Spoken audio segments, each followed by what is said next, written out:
OpenAI is formed a partnership around semiconductor manufacturing. Samsung is one of OpenAI's chip suppliers, but their more recent partnership goes beyond them. Samsung signed a deal with OpenAI, making ChatGPT Enterprise and Codex available to all its employees. OpenAI signs one of the largest enterprise deals with Samsung Electronics. Samsung is accelerating AI adoption internally as it is externally from the past few years. The company is heavily focusing on Galaxy AI for its One UI OS and is now leveraging the technology to develop new products.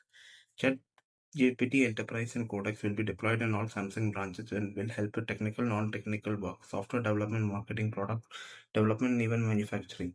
Even though the Codex started a tool for coding, it's proven useful in other tasks like writing, reviewing, debugging code, structural productivity flows for an entire team.